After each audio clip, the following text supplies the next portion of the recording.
22 April মঙ্গলবার জম্মু ও কাশ্মীরের পেহেলগাম। সকালের ঘুম ভাঙেনি তখনও পুরোপুরি, তার আগেই বন্দুকধারীদের হামলা। এতে 26টি প্রাণ নেমে গেল মুহূর্তে। আবারও রক্তাক্ত হলো উপত্যকা। আর এই হামলার রেশ শুধু সীমান্তে থেমে থাকেনি, ছড়িয়ে পড়েছে ক্রিকেট মাঠেও।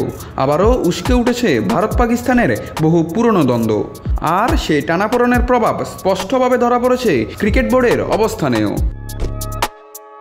ভারতীয় ক্রিকেট বোর্ড বিসিসিআই এর সহসভাপতি রাজীব শুক্লা জানিয়েছেন, পাকিস্তানের সঙ্গে ভবিষ্যতেও কোনো দ্বিপাক্ষীয় সিরিজে জড়াবে না ভারত। তার ভাষায়, আমরা সরকারের অবস্থান অনুসরণ করি, হামলার নিন্দা জানাই এবং ক্ষতিগ্রস্তদের পাশে আছি। দ্বিপাক্ষিক সিরিজে পাকিস্তানের সঙ্গে আমাদের কোনো পরিকল্পনা নেই। তবে আইসিসি ইভেন্টে নিয়ম অনুযায়ী মুখোমুখি হতে হচ্ছে দুই দলকে। রাজনৈতিক অস্থিরতা ক্রিকেটকেও ছুঁয়ে যাচ্ছে একেবারে গা ঘেঁষে। শেষবার 2012-13 সালে সীমিত ওভারের সিরিজে মুখোমুখি হয়েছিল দুই দেশ।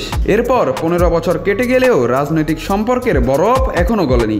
সম্প্রতি পাকিস্তান চ্যাম্পিয়ন্স ট্রফি আয়োজন করলেও ভারতের আপত্তিতে সেটি হয়েছে হাইব্রিড মডেলে। নাত রাহুল, নিউজ না স্পোর্টস।